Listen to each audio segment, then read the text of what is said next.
그리고 한남동 관저에 스크린 골프장 설치했다는 의혹이 계속 나왔지만 대통령실에서 부인했죠. 사실이 아니라고.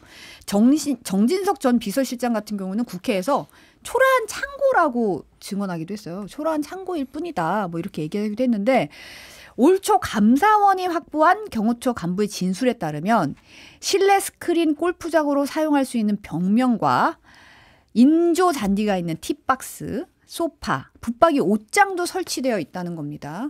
그럼 실내 스크린 골프장 맞잖아요. 이 시설이라면. 이 간부가 현대건설과 스크린 골프장 시공계약 주도한 사람이더라고요.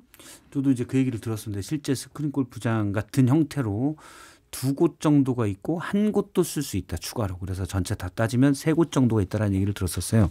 근데 기계가 그럼 골프존이냐 했더니 그 당시에 처음 보는 거라고 그랬었는데 확인 다시 들어보니까 기계가 있는 건 아니고 천 정도. 우리가 실내 골프장 가면 가끔 천으로 이렇게 해놓은 데 있잖아요. 네. 그렇게 기계만 안 들어가고 그렇게 해놓은.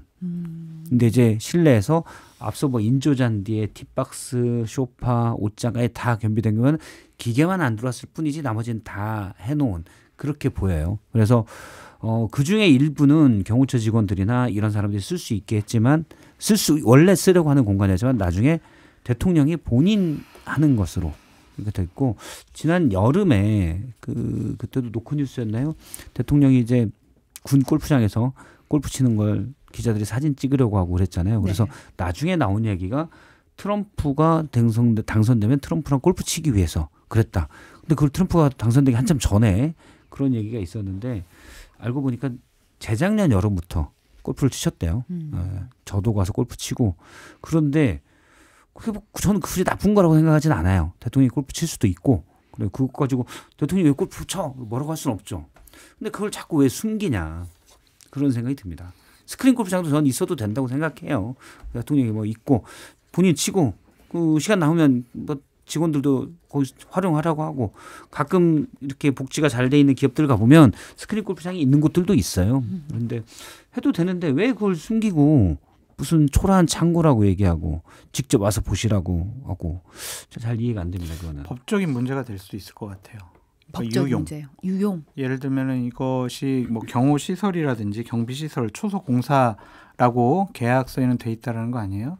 그렇기 때문에 경호처의 그 예산으로 지불해라. 근데 이게 관저에 있는 대통령 시설이라면 이거는 대통령실 예산을 써야 되는 거잖아요. 그럼 유용한 부분에 대해서는 법적인 책임을 질 수도 있지 않을까 그런 생각도 듭니다. 그러니까 이 간부가 현대건설 관계자 만나서 비용 좀 대납해달라고 그런 취지로 얘기를 했다는 얘기도 나오잖아요. 그러면서 뭐 내가 잘 아는 중소 인테리어 업체 통해서 하자. 업체 대표 소개해주겠다. 뭐 해서 이면 계약까지 제안한 걸로 볼 수 있는 그런 그렇죠. 증언들이 지금 나오고 있어서. 어차피 나라 돈으로 한 거 아니에요. 그 해당 업체가 뭐 60억짜리 공사도 하고 이랬던 업체인데 그 업체가 아유 대통령님을 존경하니까 제가 하겠습니다. 하겠습니까? 다른 데서 이권을 챙겼기 때문에 그러면 뭐 현대건설이 해준 것처럼 한다든지 아니면 어디서 뭐 기여받은 것처럼 한다든지 해놓고 다른 데서 챙기겠죠. 지금 훈직 해번 이제 3대 특검이 다 나오다 보니까 뉴스들이 쏟아지는데 순직 해병 특검팀은 어제 수사 개시 첫날 임성근 전 해병대 1사단 불러서 조사를 했습니다. 1사단장 불러 조사를 했는데 특검팀이 주목하고 있는 거는 임 전 사단장이 사고 원인을 허위로 보고했다. 처음에 이제 주변 수색을 하다가 둑이 무너져서 물에 빠졌다. 네. 이런 식으로 보고를 받았다고 김계한 전 해병대 사령관이 군 검찰에 진술을 했거든요. 그래서 이 의혹에 대해서 집중적으로 캐물었다고 하는 거예요.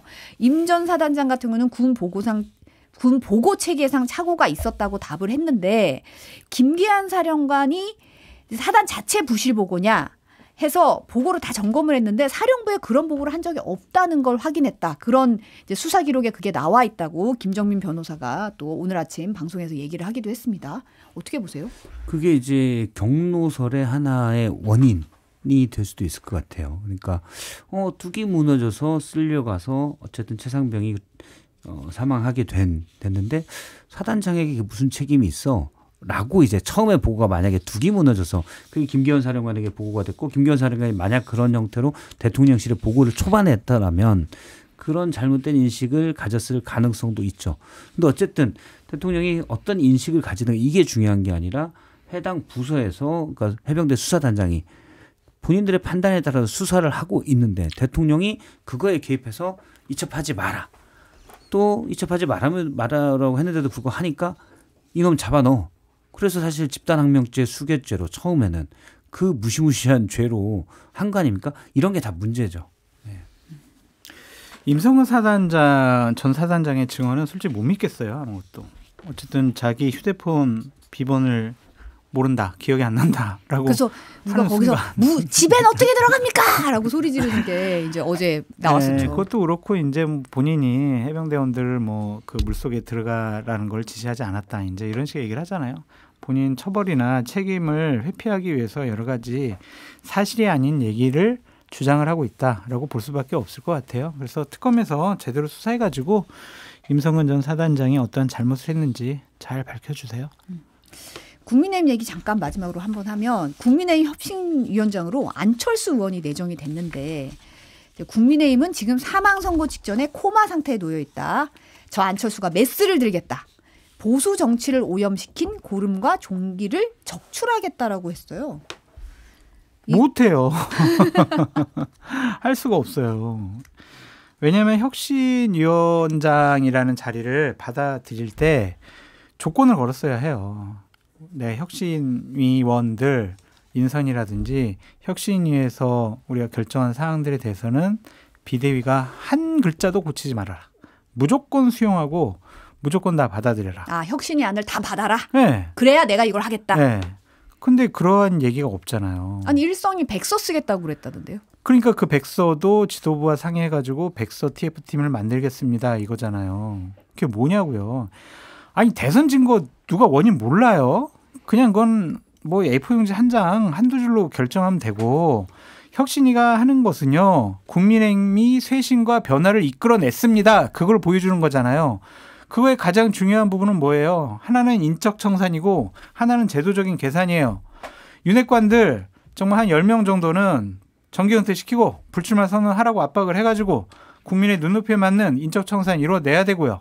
국민의힘 지도부 선출 규정 100% 일반 국민 선택에 의해서 지도부가 뽑히는 그런 룰 개정을 해야 국민의힘에 있는 의원들이 영남권의 강성 당원들의 눈치를 안 보는 거예요.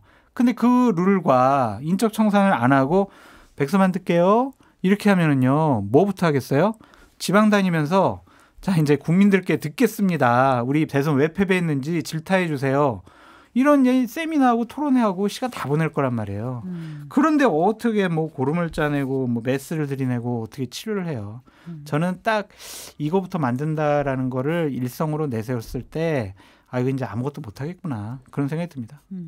박정원 의원 같은 경우는 오늘 아침 인터뷰에서 이뇨한 혁신이 정권을 주고도 혁신을 못했는데 뭐 송원석 비대위원장은 정권 주겠냐는 말에 답도 안 했다. 뭐 이렇게 비판을 했더라고요. 그러니까 이제 법카는 주는데 정권은 안 주는 것 같아요. 법카만 준다. 네, 그러면 이제 차기든 또는 저 먼 뒤든 대선 주자를 노리는 안철수 혁신위원장 입장에서는 혁신위원장 이름으로 여러 당원들을 만날 수 있는 그런 계기는 되는 것 같아요.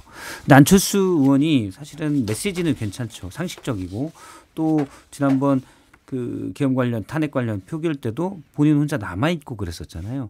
그런 모습들이 국민에게 비치는 게 있고 그럼에도 불구하고 주변에 같이 일했던 사람들 얘기를 들어보면 일머리가 좀 없어요. 그래서 옆에서 본인은 메시지를 내고 그러면 똑똑한 분들이 밑에서 일을 좀 해야 되는데 주변에 그런 분들이 많이 있다는 얘기는 없다. 그러니까 지금 말씀하신 것처럼 그러다 보니 백서 얘기가 혁신위원장으로 처음 나오는 게 이건 사실 일머리가 없는 거죠. 백서 뭐 아주 긴 호흡에서 그렇다면 모르겠지만 백서를 가지고 이제 고름을 짜내겠다. 백서 해봤더니 네가 고름이었네 해서 하면 되잖아요. 근데 우리는 알고 있잖아요. 바로 안철수 혁신위원장 앞에 앉아있는 사람들이 고름이에요. 그냥 바로 앞에서 손 뻗어서 짜내면 돼요. 비대위에 박덕흠, 뭐 조은희, 김대식 했는데 다 탄핵 반대했던 분들이잖아요. 이분들 물러나라고 해야죠. 그러니까 저는 장 소장님 얘기하신 대로 딱 하나 전당대회 룰 바꾸는 것 정도를 하지 않으면 그건 하면 그건 의미 있다고 봐요. 그런데 그거 하지 않으면 의미 없다. 네. 근데 송원석 원내대표겸 비대위원장이 당을 바꾸거나 개혁하거나 변화시킬 생각이 전혀 없어요. 어제 혁신위원장 안철수 임명해놓고 오늘은 뭐 했어요? 사무총장 정점식, 정책위의장 김정재. 이 두 분이 어떤 분이에요? 윤석열 대통령 지키자고 한 분이에요. 그러면서 무슨 혁신을 한다고 그래요. 비판을 하지 않을 수가 없어요. 제가 정말 너무 화가 납니다.